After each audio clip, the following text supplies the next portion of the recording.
I now hand the conference over to Mr. Siddharth Rangnekar from CDR India.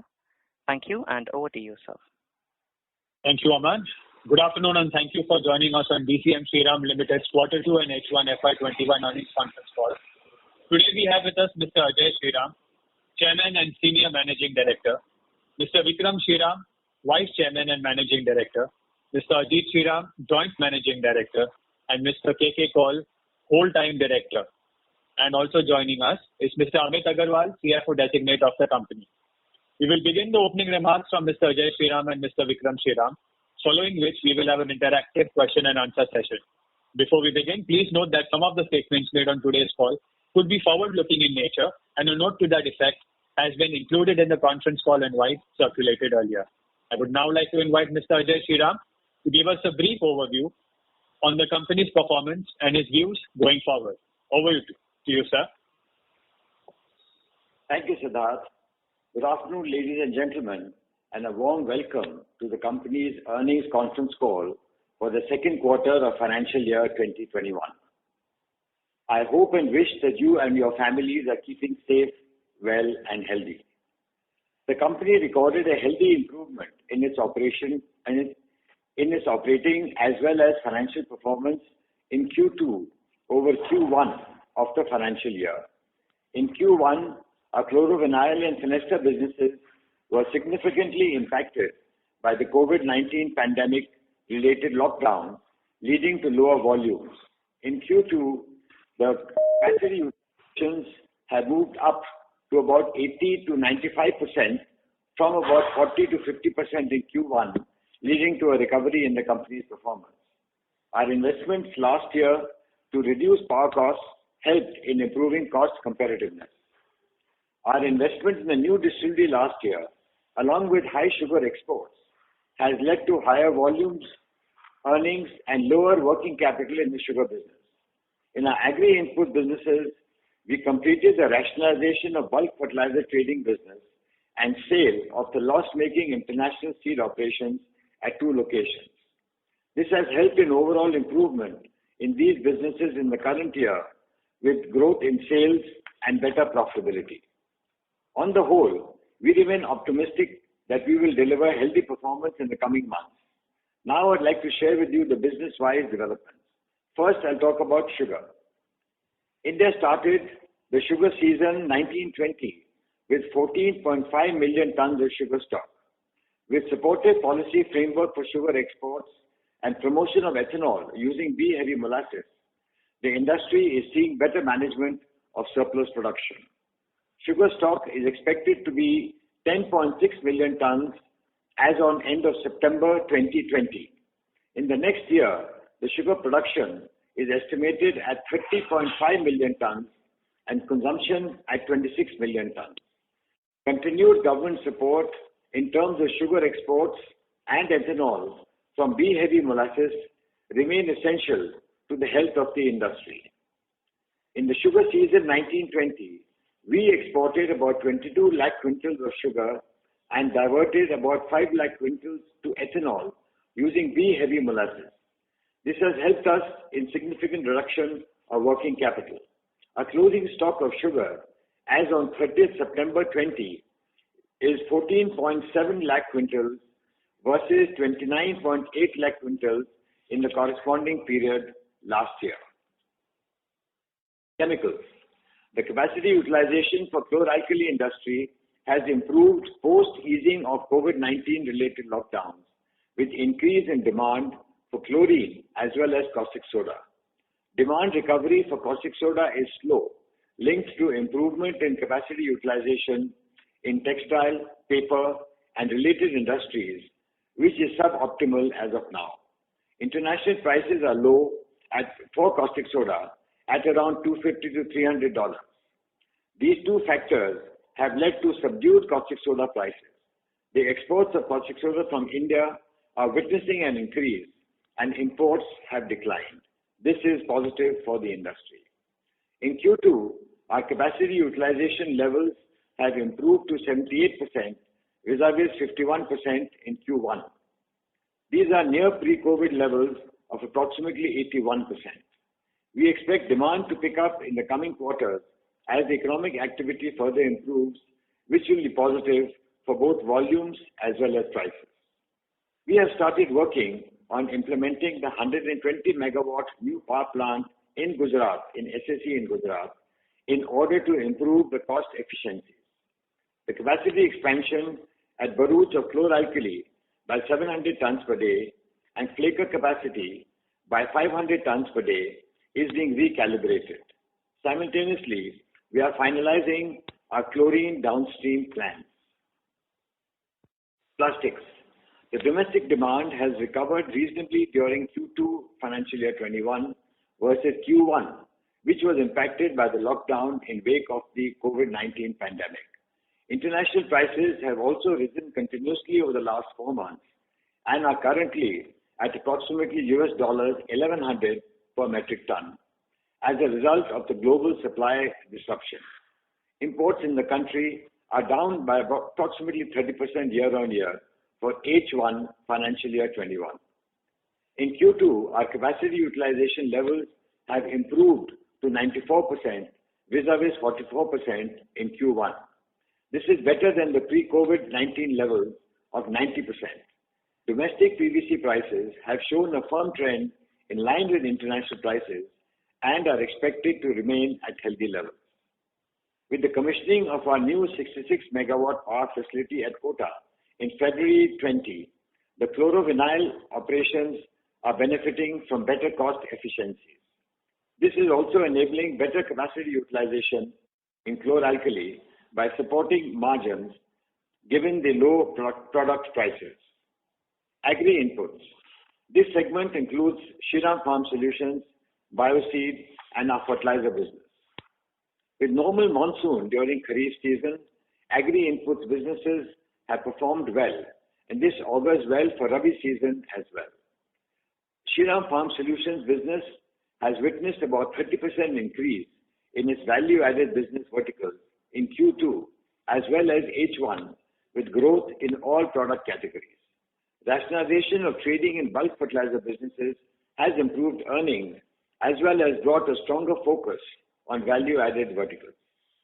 The business was able to ensure no supply disruptions during the COVID-19 pandemic, and the sales promotion and marketing efforts were swiftly shifted to the digital medium. Bioseed India's operations in Q2 financial year 21 showed a relative decline year on year, which is a timing difference because of early sowing in this Kharif season. H1 sales performance is in line with last year, and PBDIT is better by 20%. International businesses in Philippines has performed well in Q2 as well as H1 on the back of better corn and paddy sales. Sale of loss-making international operations in Indonesia and Vietnam helped improve profitability in this business. Fertilizer showed stable volumes, although revenues declined because of low gas prices, which is a pass-through. Gas prices declined from $11 MMBTU in Q2 financial year 20 to $6.9 MMBTU in current quarter. A subsidy outstanding as at September 30th, 2020 stood at 465 crores as compared to 358 crores in the same period last year and rupees 642 crores as on 31st March 2020. Fenesta. We are seeing satisfactory gains in performance with easing of COVID-19-led lockdowns. Our order book position has shown a 9% improvement year on year with traction in the project segment. With emphasis on three simultaneous aspects of better range, reach, and service, our brand is seeing better salience. Fenesta has gone digital and launched a 360-degree VR-enabled walkthrough of Fenesta showrooms, showcasing the complete range. Digital marketing activity has increased significantly. With further progress in the economic activity, we anticipate better traction going forward. Here again, our operating rates have climbed to 81% during the quarter from 37% in Q1. With demand scenario improving in key business segments, we are closer to normalizing operations and utilization levels across all our businesses. COVID-19 has given us an opportunity to realign our operations and optimize our costs, and we are working towards it. We will continue to move in the strategic direction of enhancing scale, integration, and optimizing costs across our diversified businesses to strengthen them on a sustainable, profitable growth. With that, I would now request Vikram to walk you through the discussions on our financial performance. Vikram, over to you. Thank you. Good afternoon, everyone. I will take you through the financial highlights of our Q2 and H1 FY21 results. Net revenues during the quarter came in higher by 17% to rupees 2,047 crores. The performance during the quarter was driven by strong growth in sugar business, led by higher volumes of ethanol and sugar, including exports. In Shriram Farm Solutions, led by higher volumes and margins across product categories of seeds, crop care chemicals, and plant nutrition. And in Plastics Division, led by higher prices and volumes. Chlorovinyl and Fenesta businesses witnessed healthy recovery from the first quarter effect of the pandemic. Sugar business revenues grew 89% year-on-year. During the quarter, we sold higher quantities of sugar at 19.79 lakh quintals versus 11.36 lakh quintals in the same period last year, including exports of 5 lakh quintals versus nil in last quarter. Ethanol sales were up at 334 lakh litres versus 132 lakh litres in the last quarter as a result of the new 200 KLD Ajbapur distillery commissioned in December 19. Chemical business revenues were lower by 17%. ECU prices were down by 24% year-on-year, which had a net impact of rupees 58 crores on the revenues. Sequentially, revenues were up 50% led by volumes, although ECUs were down 7%. Plastics business recorded better revenues year-on-year as well as quarter-on-quarter, with better volumes and prices. Fenesta business revenues were 22% lower than the same period last year, but recorded a strong recovery of 132% from Q1 21. Coming to PBDIT, Q2 FY21 stood at rupees 240 crores versus rupees 243 crores during Q2 FY20. Sequentially, PBDIT improved by 25%, led by recovery in chlorovinyl and Fenesta businesses.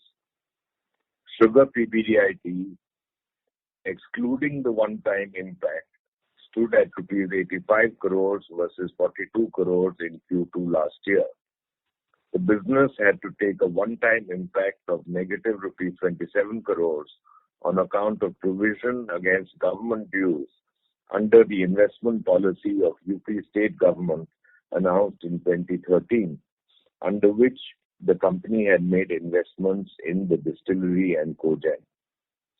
This unilateral withdrawal of benefits is being contested. PBDIT for the chemical segments was down 41% year-on-year at rupees 94 crores as a result of lower volumes and prices. However, sequentially, it has improved 54%. Plastics PBDIT was up year-on-year as well as Q-on-Q at rupees 62 crores, driven by higher PVC prices and volumes. Lower costs resulting from new power plant at Kota also contributed to cost saving of 21 crores, which aided earnings. Let me now also share some highlights of the performance of H1 FY21. Revenues were up year-on-year at rupees 3,959 crores, led by sugar business and Shriram Farm Solutions. PBDIT declined by 30% year-on-year to rupees 432 crores as a result of lower earnings in chemicals and fertilizer division, primarily in Q1 FY21 as a result of COVID-19 related lockdowns and muted activity. In Q2, the businesses improved as explained earlier. Coming to the balance sheet side, with robust cash flows during the quarter, we have reduced outstanding net debt to rupees 245 crores as at September 30th, as compared to 1,167 crores in June 20 and rupees 1,623 crores in March 20. We are maintaining sufficient liquidity to meet all our obligations and investment plans. Our balance sheet ratios are strong. Our return ratios are presently not reflecting the full potential given the impact of COVID-19, particularly in Q1. The execution of the expansion projects is being planned, keeping in view the market dynamics and uncertainties of COVID-19 that continue unabated. We are focusing on keeping our debt at safe levels and comfortable liquidity positions at all times. This brings me to the end of the financial discussion, and we will be happy to take questions that you may have. Thank you. Thank you very much. Ladies and gentlemen, we will now begin the question and answer session. Anyone who wishes to ask a question may press star and 1 on their touchtone telephone. If you wish to remove yourself from the question queue, you may press star and 2. Participants are requested to use handsets while asking a question. Ladies and gentlemen, we will wait for a moment while the question queue assembles.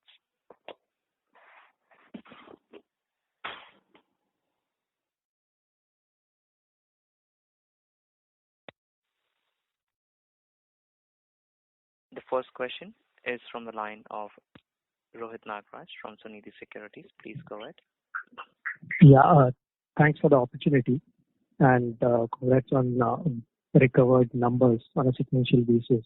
Also, my first question is in terms of the PVC segment.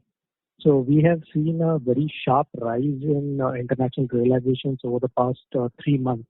So could you assign any specific reasons for the same and whether these realizations are sustainable at least for the foreseeable future? Thank you. AK, would you like to answer that?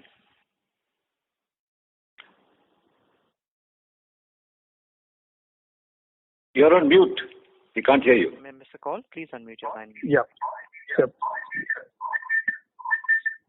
The international demand supply is tightened. There are few plants internationally which have taken a shutdown.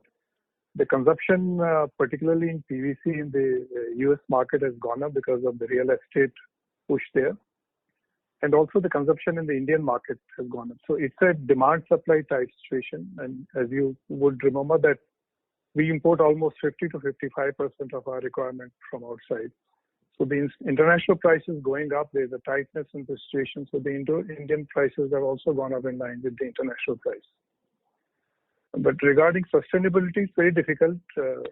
Our opinion, possibly unlikely to sustain because at these prices, many other downstream industries might make a shift from PVC to other compounds. And as the other, shutdown plants start up, the prices are going to again come down to a reasonable level. So this really is not sustainable for long. Sure, thank you. And so the second question is in terms of the chlor-alkali business. So how is the current situation? I mean, how has been the improvement in demand over the last maybe 3 or 4 months? So maybe from June till September, has there been a consistent improvement or is it stable? And how has been the chlorine realizations behaving? Thank you. As I mentioned earlier in my speech also, that Q1, Q2, there's a lot of difference in terms of capacity utilization by all companies, and that's because of the demand side. Actually, demand in many industries has grown well, but where there's still a lag and it's not moving adequately is in areas like textiles and paper. These are two of them. In the last 3-4 months, it has picked up compared to what it was 3 months back and 4 months back, but it's a slow climb. And I think unless and until some more normalization happens in terms of demand of paper, you see all schools, colleges, everything is closed. So that has a major impact on demand of paper. That is having a negative impact on demand of caustic soda. So this is all affecting the demand for caustic soda chlorine. Chlorine prices have been better, but the ECU-wise, if one takes the combined prices and the realization companies get on caustic soda chlorine on the production basis of for 1 ton caustic you get 0.88 tons chlorine. So on that ECU basis, the prices are still lower, much lower than what we had in the last year or two.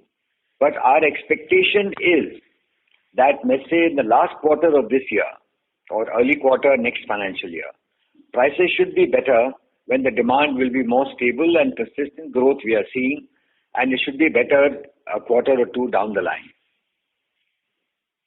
All right. Thanks for the answers and best of luck, sir. If I have any questions, I'll come back in the queue. Thank you. Thank you. Thank you. The next question is from the line of Madhav Marda from Fidelity Investments. Please go ahead. Yeah, hi sir. Good afternoon. Thank you so much for your time today. My question was on the sugar segment.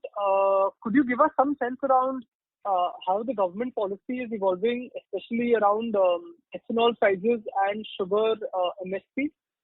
Is there anything that we can expect there? And how the overall ethanol sort of contracting is going from the OMC side? On the sugar front, I think the exports are moving well, and so far we have exported 5.5 million tons, and we should be exporting. And the government has given extension to export up to December of 2020. So we will be exporting the expected 6 million tons. As far as the ethanol is concerned, I think the progress has been good. And going forward, we expect the ethanol prices from all three raw materials, which is cane juice, B-heavy molasses, and C molasses, to go up. So this will further divert more into ethanol. So we are hopeful that in the next ethanol year, which is coming up, more ethanol will be manufactured in India. And also the other factor which we are also expecting is that the transportation rates of ethanol from the distilleries to depots will be increased. So that will have a major fillip, because in areas, especially as far as northeast and all is concerned, northeast of India, the ethanol consumption is near zero, because the transportation rates are very high in actuals, and the reimbursement is lower. So once there's a parity on that front, we do anticipate the ethanol consumption to pick up in a much bigger way. And what about the sugar prices? How are they trending right now? And any thoughts on the sugar MSP? I think the government had the ministry board, the group of ministers had approved the MSP at 33, but it's not been notified yet. What's happening there? If you could just update us, please. I think basically, the group of ministers has proposed an increase in MSP, but due to certain, I think, elections coming up and all that, there's a code of conduct in place at this point of time, because of which we feel that it's not been taken up, and we do hope it's taken up as the code of conduct is finished. Okay, got it. And do you think this sugar MSP probably is required by the broader industry? Like some of the larger players like yourself would be more efficient and do make a profit in the sugar business right now, but for the broader industry to ensure that the cane arrears are repaid every year, do you think that sugar MSP hike is required, especially with the 30-40% of the mills which are more inefficient? As far as the sugar industry is concerned, if you look at the cane price is 85-90% of the sugar price. Now, no other industry is the raw material price as high as this. If you see internationally, the sugar cane price to sugar price is roughly 60-65%. So there is a definite need for the sugar price to be hiked. And going forward, I mean, ideally speaking, one would want the Rangarajan committee formula, which also says a 70% cane price to sugar price in the long run. Okay. Maybe just one last question here. Sorry, I'm asking this again, but in case the sugar prices remain at the current levels of say 31, 32 rupees a kg, will we again have a cane arrear situation developing next year? Will that cycle come again, or do you think industry is fine at these current levels? I think it's a little early to say, because I mean, if you see the cane arrears for the current year are also at about 8,000 crores. So they've not been cleared yet, and the anticipation is that they'll only be cleared once the new season starts. Okay. So coming back to your earlier question regarding sugar prices being increased, I think that's a prerequisite for clearing of cane arrears. Got it. So you do expect MSP? Yeah, sorry. Yeah, just to add, you mentioned the prices as 31, 32 rupees. Just to clarify, it's about 32.5 to 33 rupees is the kind of price prevailing right now. Okay. Do you think the MSP hike is needed by the industry at this level, or are we okay? What's your personal thought? Sorry?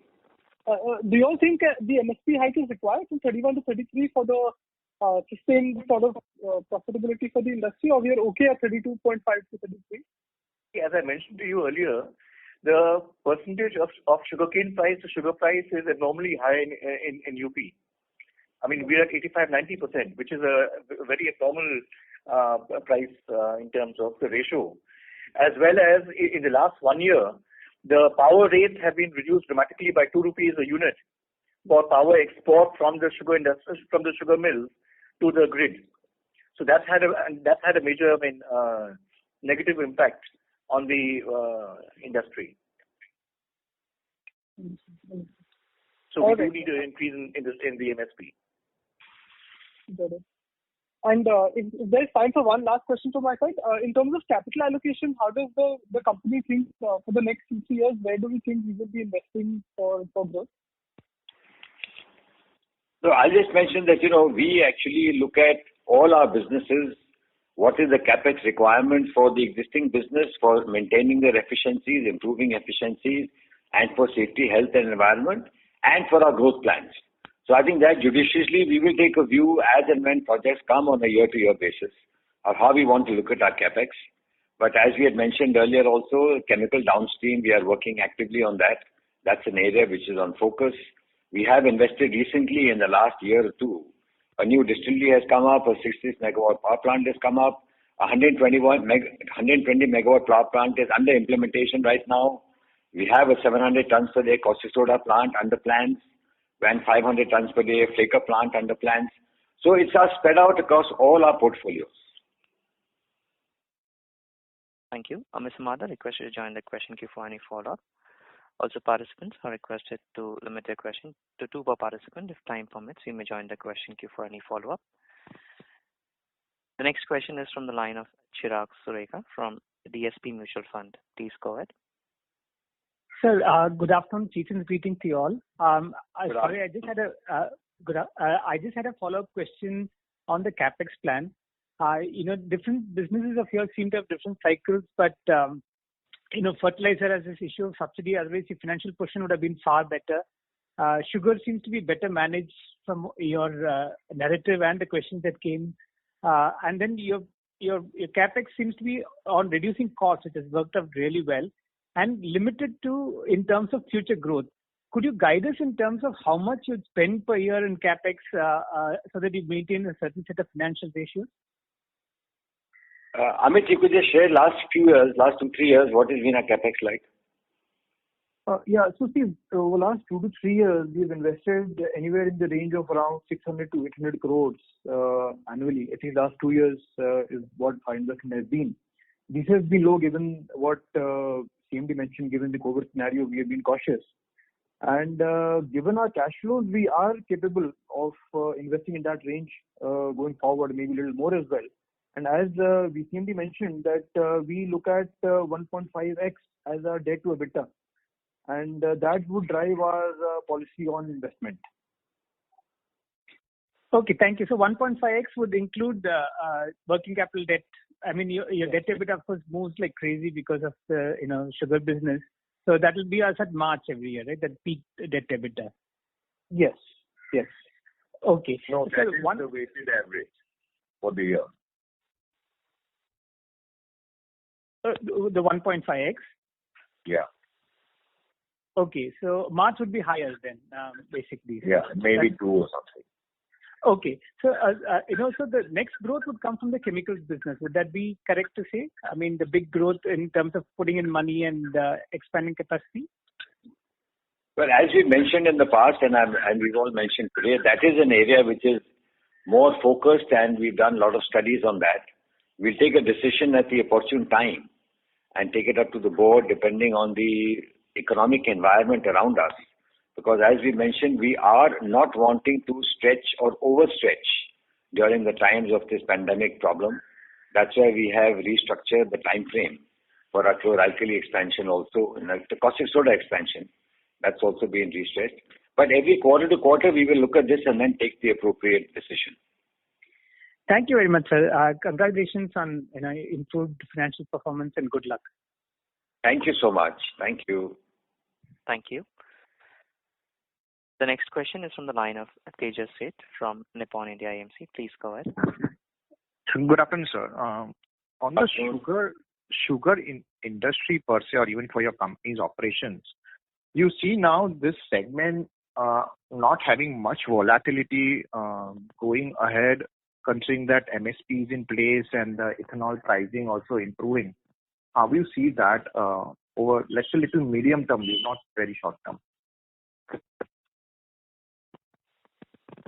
In the medium term, what is very important is that the government support for exports carry on, so that we're able to export the surplus sucrose out of India till the ethanol program builds up further.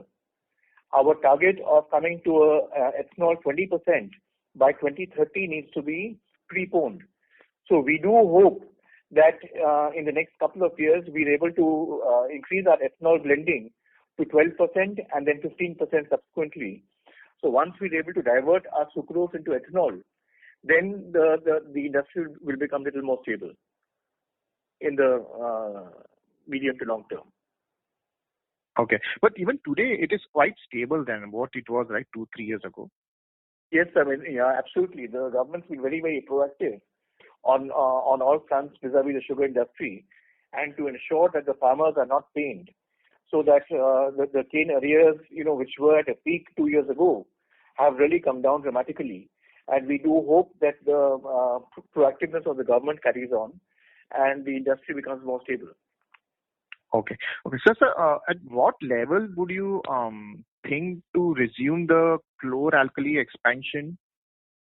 I mean, what would be the factors which will make you? Because last quarter also, I think I asked the same question. Probably said in next 3 months we'll have the clarity.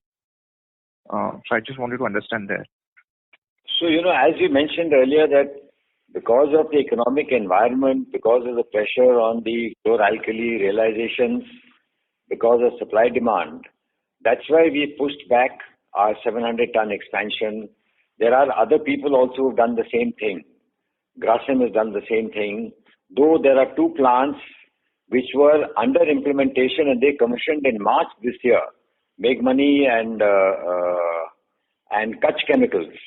They are the 2 plants commissioned this year, about 3.6 lakh tons. But the issue comes in is that there's no point just jumping in for the heck of it. We must have some market balance, because the market has grown about 4% last year. And I think with the economy picking up, it should be better. So we'll take a call in the next quarter or 2. Okay. And since the day of decision, how much time will it take to complete the whole plant? Because I think we were in middle of the execution. Yeah, the time frame for the chlor-alkali expansion will be about 12 to 13 months. That's the time frame. From the date of resumption. Yeah, the power plant, which is already underway, that will be approximately 16 to 17 months. Okay. So just last question on the chlorine downstream products, by when the business plan will be ready? Because I think that also has kind of deferred a lot because I think we started that program in last February 2019. Where are we there on the business plan of that? You're right. We actually keep looking and keep exploring what more we can do to add value to our commodity businesses. I mean, that is the direction we've looked at. And that's how we've moved forward in terms of, as a first stage, how to use our molasses to come to a distillery. So we are now with a distillery capacity of 350,000 liters a day, which is a fairly healthy capacity. We've got into country liquor, which has got into now, and we should start having that product available in maybe January next year. So we are continuously looking at what more we can do to add value to these products. We, as I said, that, we keep discussing with our board also, but we are not wanting to overstretch. And because of the corona problem which came up since March, that has made us restructure some of these investments. So we expect over the next quarter or two, we'll be able to take a decision on these. Okay, sir. Thank you. All the best. Thank you. Thank you. The next question is from the line of Gaurav Johar from Systematic Shares. Please go ahead. Good afternoon, sir. Thanks for the opportunity. I have a question in the sugar division.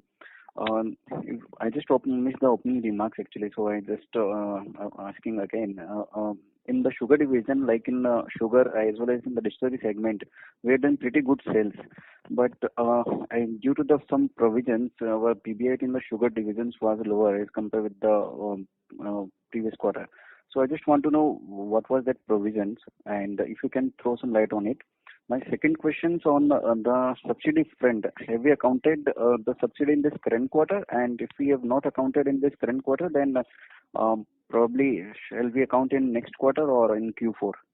So that was my question. This is subsidy on sugar exports? Yes, sir. Yeah, okay. Right. So, with respect to the 27 crores of provision that we have done with respect to the dues from the government on the investment policy, I'll just give you that brief.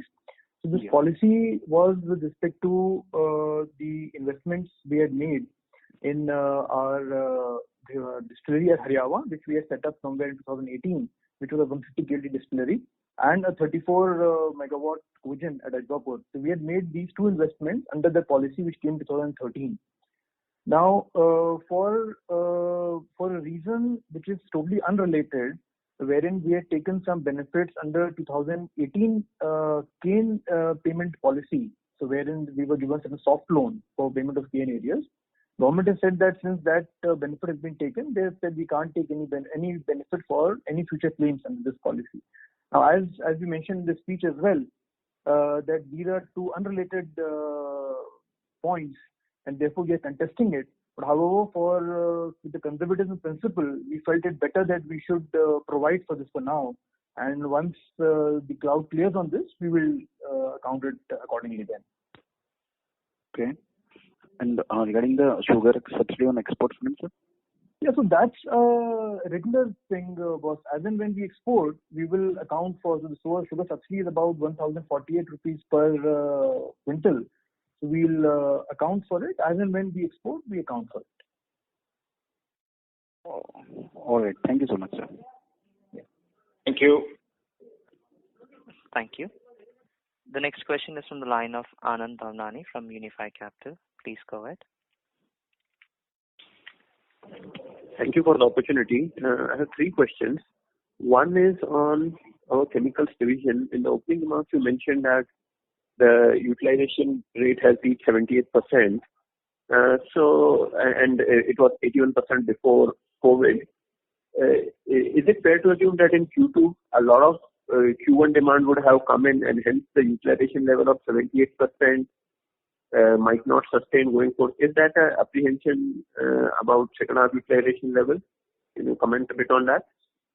Sure. No. I think it's actually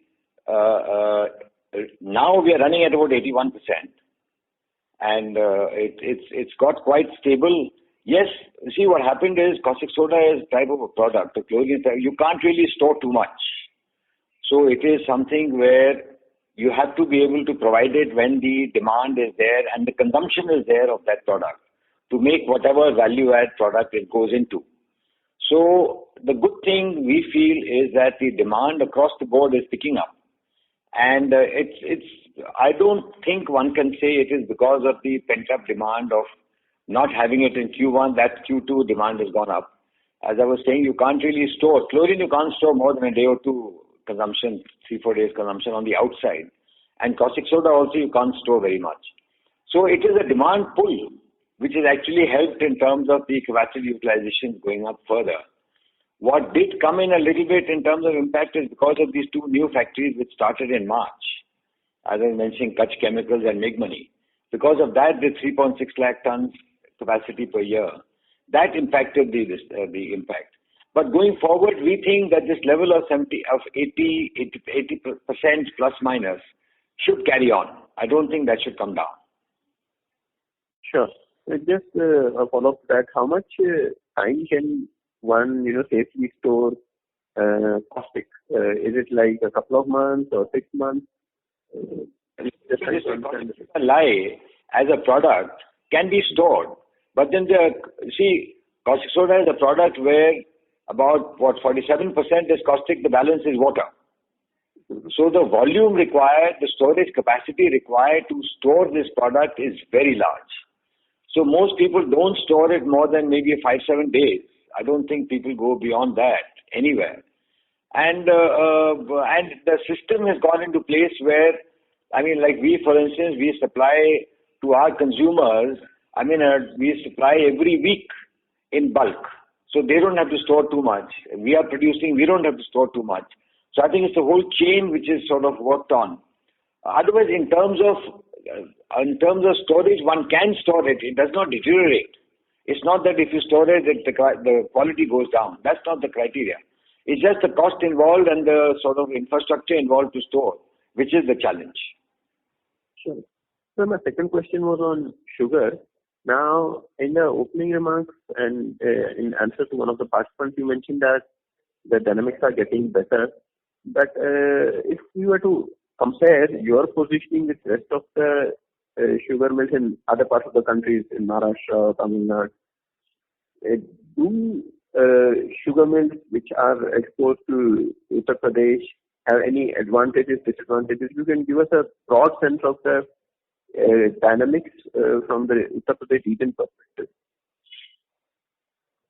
If you compare UP with Maharashtra, Tamil Nadu, etc., the dynamics have changed dramatically over the last 3 or 4 years. In Maharashtra, the rainfall pattern last 2 or 3 years has been very erratic. Some years there's been a drought. Some years, like for example, this year the rainfall has been good. In Tamil Nadu, there's been a very huge problem in terms of drought for the last 3 or 4 years consecutively. And as far as UP is concerned, I think we've been fortunate to have regular rainfall, as well as the major change that's taken place in the last 3 or 4 years has been a shift in a particular variety of cane that has come in, called CO238. And that has brought in roughly 15-20% additional sucrose in the cane itself. So the dynamics of the UP industry has changed for the positive in the last 3 or 4 years. So this is regarding the weather and the yield. Is also more about government policy. So the farmer is planting this particular variety on his own. So he's got a affirmative feel towards this cane variety. Sure. And in terms of state government policy with regards to the cost of acquisition and the price and volumes of sales, is there any particular advantage or disadvantage we have being in UP? So there are changes, there are differences in state policies. For example, your handling and transportation from the fields to the mill in western part of the country, Karnataka, Maharashtra, etc., is much more towards the actuals than what's there in UP. In UP, the deduction for transportation is much lower. Sure. And with regards to our capex for PVC, PVC you mentioned in the opening remarks that there's a lot of imports. Any plans for us to expand capacity in that segment? In the last about 8 months ago, we've in fact put up another polymerizer already, which has increased our capacity now to 220 tons a day from about 180 tons a day. So this capacity expansion has already taken place. And somehow on an all-India basis, the imports are almost 50% of the India consumption, because PVC demand is growing at about 7-8% a year on quite a healthy pace. And we are at the moment not discussing or looking at any growth, because we've just put up a new polymerizer which gives us this additional capacity which we are looking at, which we are running now at a higher capacity. So utilization-wise, what would be the overall utilization in that segment, PVC for us? PVC, our production level is about 94%. Okay. So at such a high utilization, then we are not yet contemplating any further capex, because capex itself will take a while for us to commercialize and establish. So, as I was saying for PVC, we've not yet looked at any further expansion. Yeah, any specific reason? We have enough cash flows coming in, we have demand that's out there, we have utilization level quite. All our products, and trying to take a view on a judgment of where all we want to invest our money across the board. By God's grace, the price we are getting today has come up in the last 6 months. It's a very good price. But we've seen the same thing with caustic soda 2 years ago. When you come to a peak, you come down also. Let's be real. You can't expect these prices to maintain. Come up by almost 45% in the last 4 months. So I think we are taking a judgment call on a long-term basis in our investment plans. And I would just also like to add that our PVC capacity is carbide based. Most of the PVC capacities globally are tube based. So for us to expand in a big way, we probably will have to look at a new route. So it will be a different thought and a much larger investment. So we will, as Cindy said, we will take a call accordingly. Thank you. Before we take the next question, I'd like to remind our participants to limit their question to 2 per participant. The next question is from the line of Pratik Tolia from Elara Capital. Pratik Tolia, I'm sorry. Please go ahead. Thanks for the opportunity. And so congratulations on good set of numbers, considering that we are still not completely out of COVID. Despite that, the volumes that we have reported are quite encouraging. So actually, I had a similar question on the utilization on the caustic side. So this 81% that we have achieved in September, is this sustainable for the full year, or you think there will be some moderation that is likely to happen, considering that right now this utilization would have also come because imports are also lower and some of the capacities may have not fully ramped up. So once the imports start and the capacity start ramping up, is it possible that we will, for the full year, maybe around 70-75% utilization in the caustic segment? Our estimate is that we should be able to continue at about this level. If we take the last year, we actually, though we did import about 3.6 lakh tons of caustic soda, we also exported about 1.7 or 1.8 lakh tons of caustic soda. So, it moves both ways. So I think considering the way the demand is going and our expectation of the textile industry and the paper industry improving quarter by quarter, we expect us to continue running at about 80% plus minus. Okay, that's very encouraging. And on the prices front, also you think, once the demand picks up, this 20,000 sort of EQ realization, this can, go back to something around 24,000-25,000 levels? Well, I'll be honest, in commodities, it's very, very difficult to give a prediction on prices, and I think it's not fair to give anything because it's a commodity and it depends on supply demand worldwide. Now, India is in that position where it's worldwide. Our estimate is that we have reached the bottom. We have at least reached the bottom, so our feeling is the only way it will go now is a little up. But we know that, look, our own in commodities, your own efficiencies, your own sense of costs, all these play a very crucial role, which we are focusing on in any case. And going forward, we expect that, there should be an inching up of prices, though, as I said earlier also, in the next couple of quarters, we should see some advantage coming compared to today. Sure. Sir, and on the export side, you said the exports are actually higher versus imports. Are we also into exports right now of caustic? And we also trying to export our surpluses? No, I'll just clarify. I mentioned that the imports were about 3.6, 3.7 lakh tons. Exports were 1.8, 1.7. So exports is less. No, sorry. We also did export. And now what's happened is the industry is not only exporting flakes, but also exporting lye in the liquid form. So industry is exporting both. Okay, got it. So, and just one more question on the sugar side. This 27 crores you said that you are contesting. So how confident you are that this will go in your favor and will be reversing this provision? As Amit mentioned earlier, the two policies are completely different and for different purposes. So the 2018 policy is for investment promotion, and the 2018 policy or the subsidy given was for cane price arrear clearance. So we are in conversation with the government, and we are hopeful that this will be resolved soon. Oh, sure. Lastly, sir, can you just give me the volume numbers for the B-heavy molasses-based ethanol that you would have sold in this quarter? B-heavy molasses that you sold? Sorry, ethanol that you sold? Ethanol via the B-heavy route. Yeah. So for the last, I can give you a number for last 2 to 3, almost 3 quarters, we would have sold close to about 541 lakh liters of B-heavy. So in this season, we've sold close to 541 lakh liters. 541 lakh. Yeah. This season, 1920. Yeah. So from January to now, you can say. January. Okay. But for the quarter specifically? For the quarter, I don't have the exact numbers for the quarter. For B-heavy, I wouldn't have it right now. We can connect later and I can give it to you.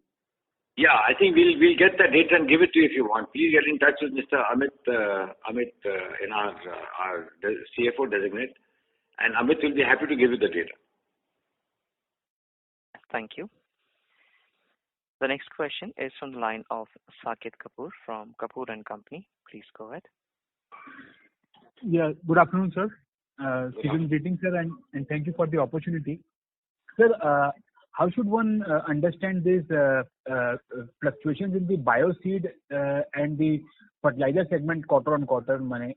The turnover for bioseed, the seasonality factor, and even on the PBT level, the numbers look far much better in the June quarter, whereas they are around 6 crore for this quarter in the bioseeds. Bioseed is a seasonal business linked to Kharif and a bulk of the sales and a little bit in Rabi. So this year the sales, the monsoon was earlier and the sales were advanced from second quarter to first quarter. That's how you see the total combined for the half year marginally higher than last year. It was an advancing of the sales from July to June. Okay. So the next quarter should be on the better terms in terms of the... Slightly better, but bioseeds business is Kharif centric. Okay, it is Kharif centric only. Right. Sir, congratulations also on the debt reduction, sir, which you have done and the impact being seen on the finance cost. So, sir, going forward, what should we factor in terms of the absolute number for finance cost? This quarter has been at 26 crore. I think this is the lowest. So, what is the likelihood, sir? How is this cost shaping up, and when is our rating review due, sir? You see, Saket, our rating was reviewed in June, and where I think we had mentioned in our release as well that the rating by ICRA was reaffirmed at AA. So that's the rating now, and with the CRISIL, we have a short-term rating that will be due for review in December. And in terms of your, finance costs, the debt is lowest at the September levels, right? Because of the sugar sales as well as subsidy realizations in urea, and the debt starts rising with the increase in working capital given the sugar season as well as the accumulation of urea, right? So my sense is that in Q3 also you should see more or less a similar kind of a number on interest cost, but it will go up in Q4. Right. And what is our cost of fund currently, sir? Interest rate for the shorter term loans we have? For short term, we generally borrow in commercial paper. So our marginal cost would be around 3.75% on short term. And the long term borrowing, sir? Long term is in the range of 6.5 to 7%. Sir, just to sum up what the management has tried to guide us is that, sir, it is only on the caustic front where there is the realizations are down. Other than that, all sectors have more or less come to the levels pre-COVID. So and PVC has supported because of this abnormal increase in prices. This is how we should be summing up the entire gamut of our business. I think in the broad picture, yes, what you're saying is correct. But the uncertainty in commodities is there. Let's be real on that. And secondly, also on fertilizers or whether in sugar, when stocks go up, then our working capital requirement goes up. We know that the government is tight of funds as it is. Their debt levels already compared to the budget. The government's debt levels are very, very high. So our apprehension is that the next 2 quarters, the fertilizer subsidy which is paid to the farmer through the industry, that subsidy outstanding may go up more.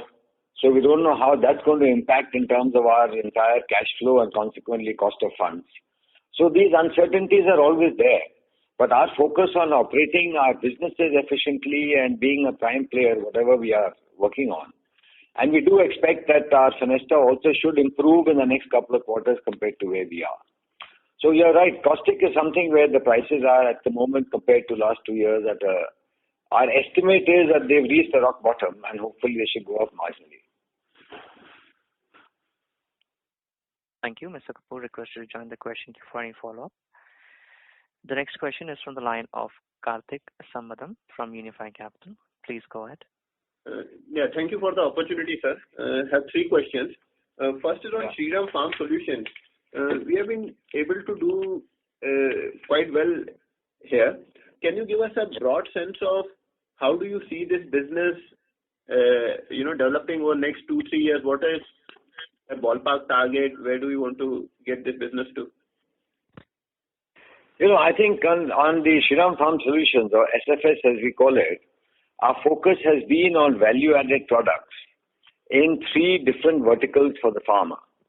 One, we are working very strongly on providing a different set of seeds from Bioseed, but seeds portfolio which is there very strong. Then is plant growth promoters, various types of plant enhancers and growth promoters, which we are also selling very actively. And third is crop care chemicals. That's also moving very actively in the SFS verticals.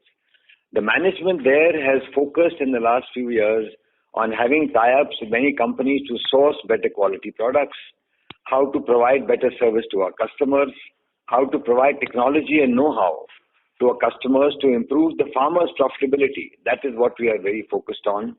That's the direction we want to take up very actively.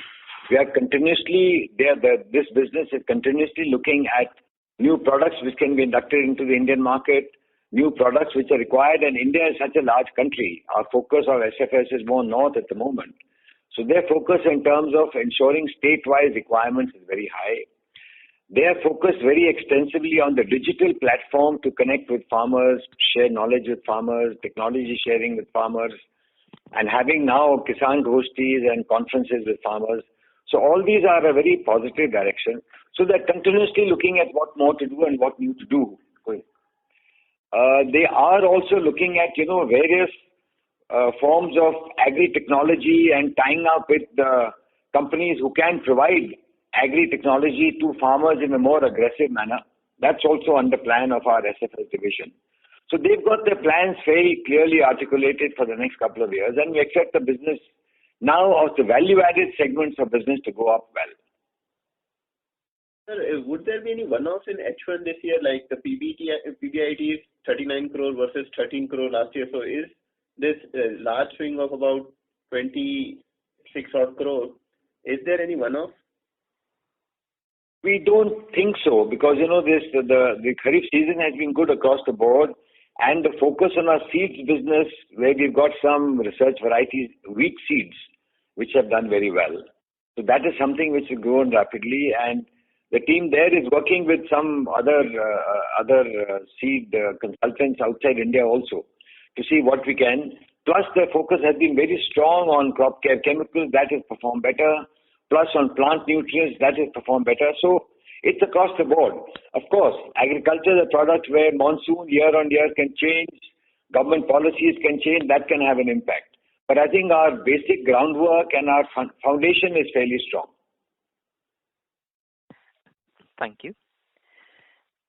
The next question is from the line of Prateek Kumar from Antique Stock Broking. That gentleman mentioned he had 3 questions. Okay, I'm sorry, one moment. Karthik mentioned he had 3 questions. Okay, yeah, Karthik, please go ahead. First question. Sir, second one was about our vision for this segment. In particular, like 3 years out, what kind of numbers can we do broadly, assuming monsoons are okay and business turns out to be as we expect? What kind of top line would you expect for this segment? I think it will be difficult to give that right now, because the business looks at what are the new products coming in, what are the new initiatives we are taking. So I think it's an ongoing. It will be premature to think of any sort of figures right now. Sure. And sir, lastly, for our policy, overall in sugar cane, the policy for this particular season, is it out? When do you expect it to be out? And any specific risk for our sugar segment from policy developments going forth? Sorry, I missed your question. So for the government comes up with policy, the procurement price, and so on and so forth every sugar season in about October. They come up with some policy tweaks. So any updates on government policy, state or central, for sugar season? We've discussed this in the past also in this call as well. We do hope, that the policy is favorable for the sugar industry, including the ethanol industry, so that the cane arrears to the farmer is at the minimum level. So we're hopeful for a positive policy, and let's just and the government has been very proactive in the last 3 years, the last 4 years. So we're hopeful for a positive policy going forward.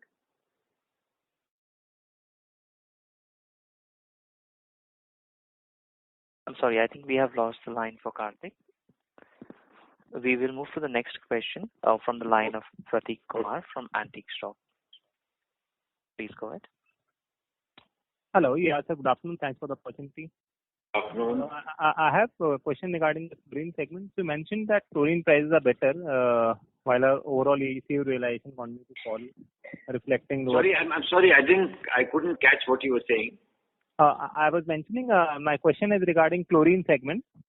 So chlorine segment, you mentioned that the prices have been better, but generally ECU realization probably fall by around 7% this quarter versus Q1. Yeah.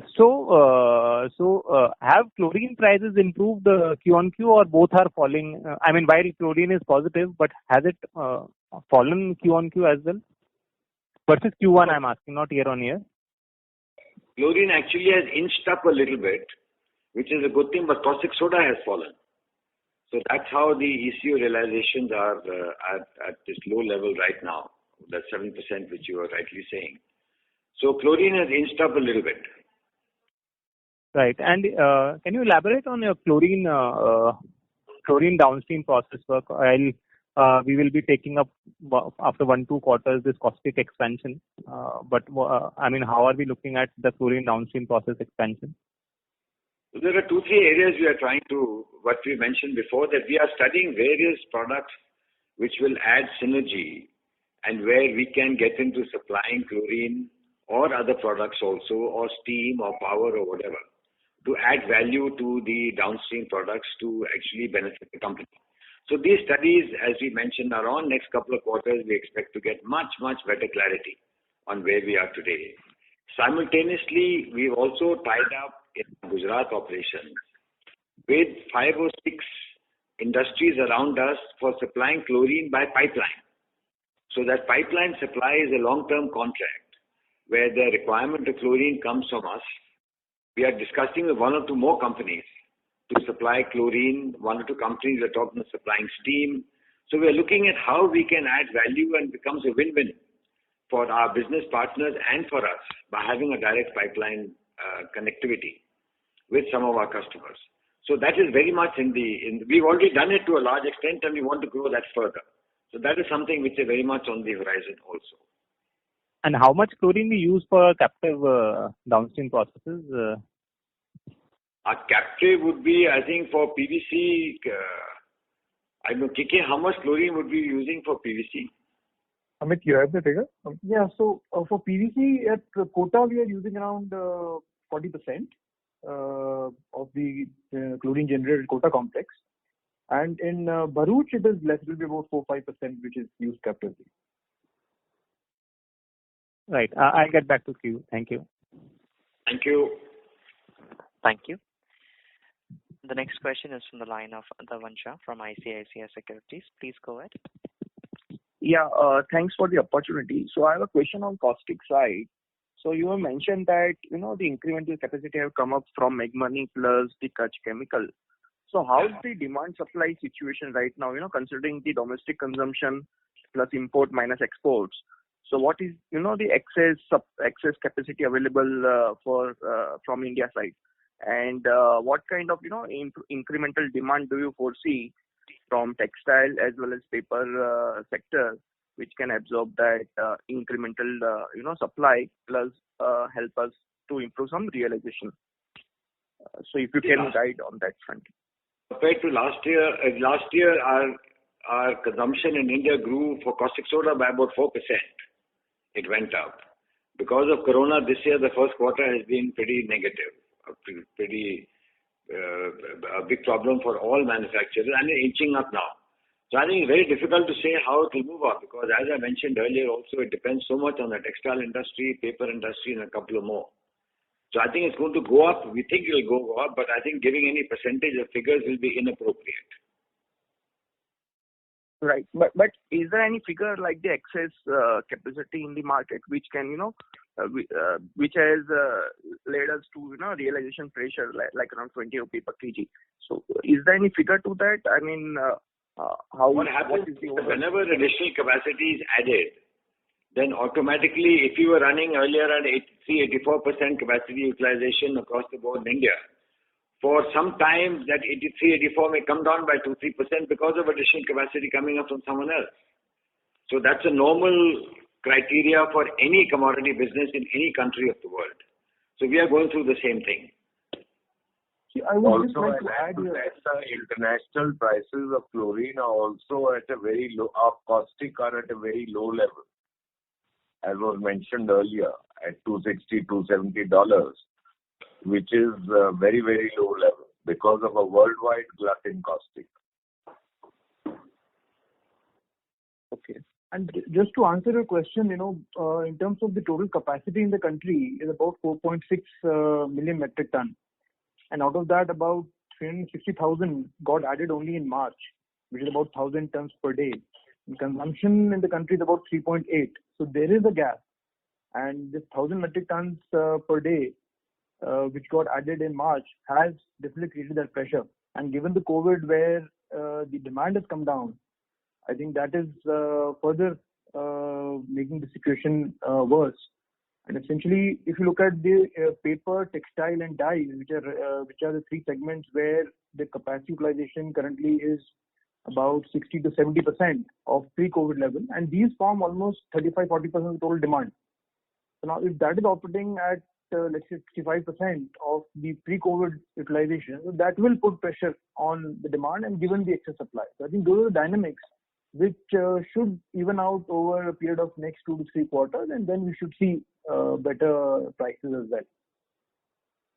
Got it. That's all from my side. Thank you, sir. Thank you. Thank you. The next question is from the line of Pratiksha Daftari from Equitas Investment Consultancy. Please go ahead. Thank you for the opportunity, sir. So I just wanted to know what is our vision and what is our focus on Fenesta business? Where do we see this business in, say, next 2 to 3 years? Midterm vision. I think in this business, our basic idea is to carry on expanding our product range, our innovations, our branding and marketing, our geographical reach, and our service. So with the combination of these four, we have over the last 3-4 years maintained over 20% growth in profitability. And we carry on expanding product range, reach, and service. So that is going to continue, and we will come back on track. We are coming back on track. And we hope to come back to a faster rate of growth and come back to normal with 20-25% a year growth on bottom line. And that is in spite of the real estate sector being in a very depressed condition. Actually, our strength is with our retail sector, where we sell to individual homeowners and individual owners. So almost 60 to 70% of our business is retail business, whereas 7-8 years ago it was the other way around. 25% was retail and 75% was institutional and developers. And so would we need any investments in this investment in terms of capex or anything in this segment for sustaining this 20%? Yes, it does require capex, but in the nature of the business is such that the capex is in small bites, 10 crores, 15 crores, 20 crores maximum. Okay. Between 10 and 20 crores every couple of years. And this is a net cash flow positive. There's negative capital employed. Right, sir. Because of the advances from customers. Because it's a customized, tailor-made product. So we need to take advances before we make the window. The customer needs to pay for it. Otherwise, the window is cracked. So the nature of the business is such that it is a negative capital employed business. Right. And sir, if you could just elaborate a little about the reach we currently have for this business, which are the areas where we would have our presence in this business? We are present today in about 130 towns and cities of the country. And the plan is to go up to 150 or 160 by the end of the year. And this includes sales and service because we are the only provider in India who is an end-to-end solution provider.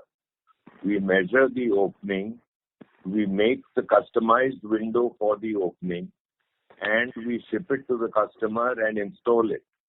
So there is a service capability also at every location. Right. Understood. Thank you, sir. Thank you.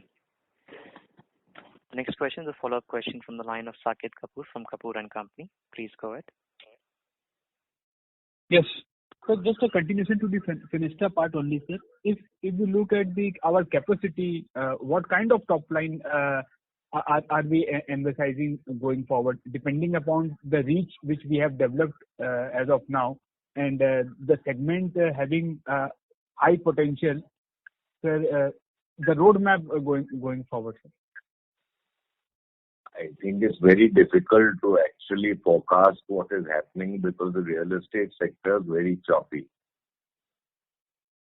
Our capacities are incremental. We are operating at 70 to 80%. We continuously debottleneck every year. We put in 10 crores, 12 crores, 15 crores for debottlenecking and increasing our capacities. Because we want to operate at 75 to 80% so that we can take care of peaks also, because there is peaking demand. And that's the nature of the business. But as I said, the aim is to grow the bottom line at 20 to 25%. Right.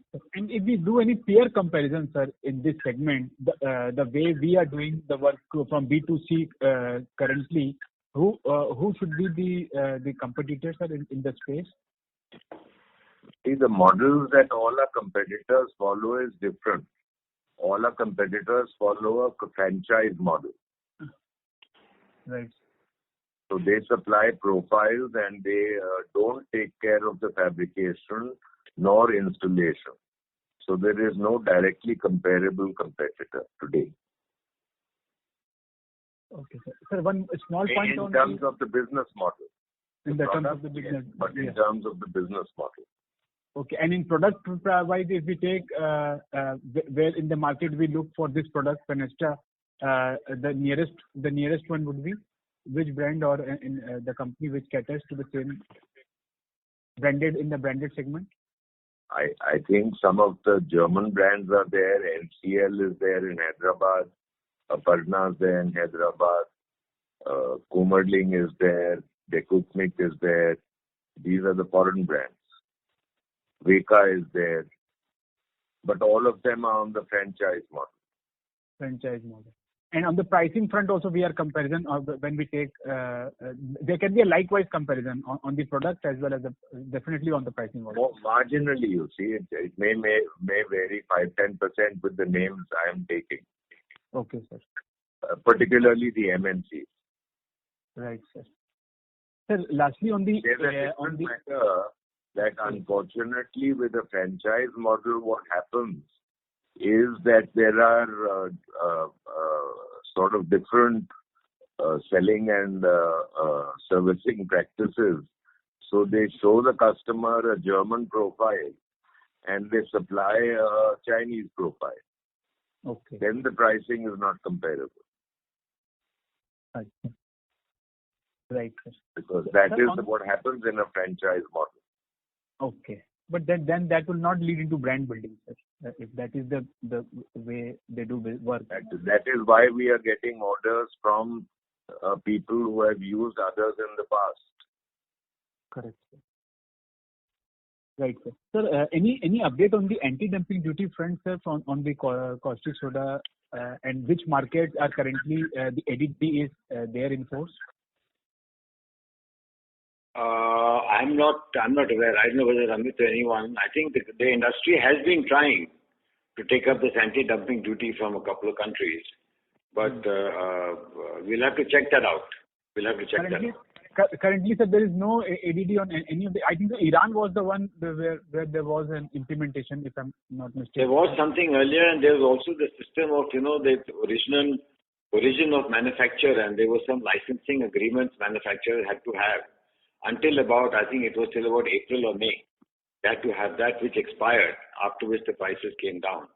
So I think that's something which we can check up. You can just get in touch with Amit and he can give you further details.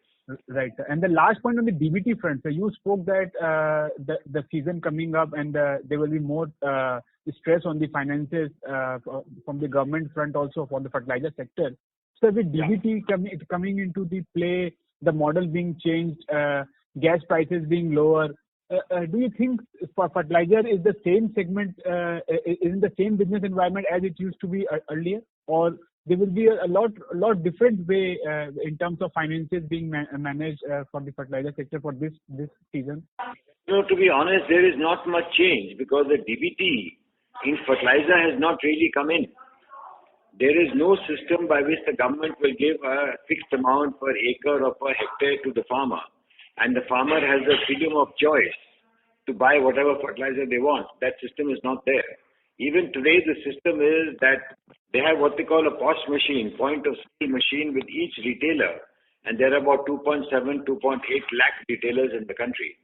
Each sale is registered, goes into a data bank, is informed to the ministry, product manufacturer-wise, based on which that sale is recorded, and we get a subsidy. So DBT actually in fertilizer has not come in. It is still basically the industry is providing the subsidy to the farmer, and the government is paying the industry. So there's no DBT really. Right. And there was some payment also per ton given for cost efficiency from, if I'm not mistaken, the changes in the policy, the urea one. Have that been implemented and the fund been released? No. Are you talking about the government when they took a decision which is pending? Energy efficiency part, sir, I think so. There was some payment due, or you were trying to tell something.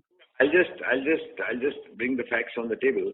The government had said because from 2002-03, the government had not revised the fixed costs of all fertilizer plants. So they did across the board increase of 350 rupees per metric ton of fixed cost increase for manufacturers, effective for the last 4 years or so, 4 or 5 years. That has been approved. There's additionally 150 rupees a ton for plants which are over 30 years old. And we come in that category, and there are others also in the same category. That has also been done. So we've got part payment for that. But we are still waiting for the balance payment on that.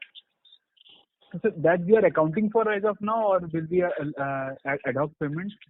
I would just add here, so this total 350 plus 150, so that we got the notification from the government, but however it is yet to be filed for previous years.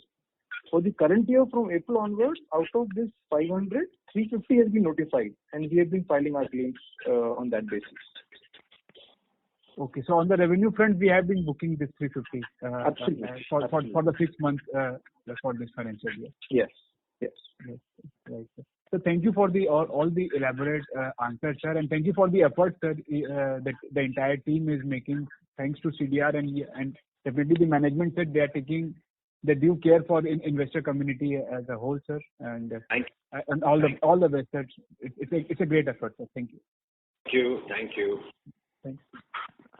Thank you. Next question is a follow-up question from the line of Tejas Sheth from Nippon India AMC. Please go ahead. Yeah, hi sir again. Sir, on the do we have more room for any value addition capex in the sugar segment? On the sugar segment, as we mentioned earlier, I think our focus really will be on increasing our B-heavy ethanol this year.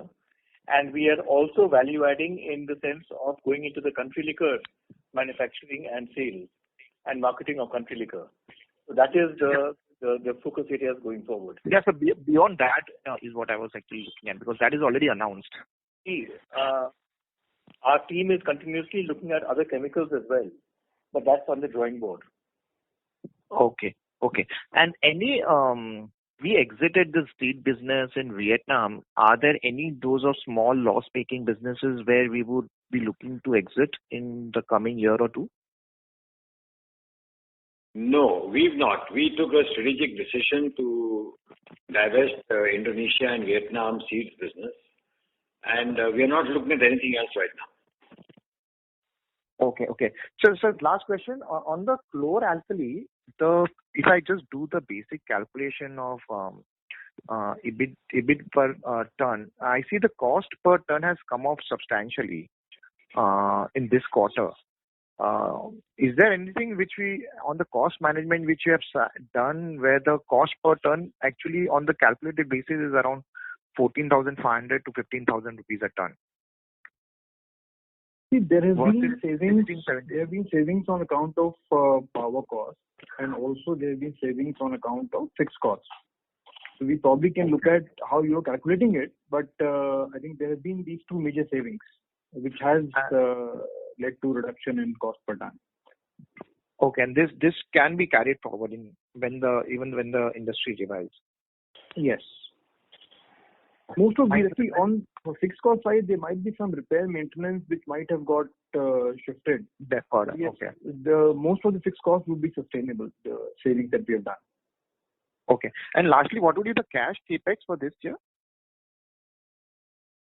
See, till now, I think our the cash capex has been close to about 100 odd crores approximately. And I think depending on how things pan out, maybe another 150 crores. Okay. Thanks, Amit. Yeah. Bye. Good day, sir. Yeah. Thank you.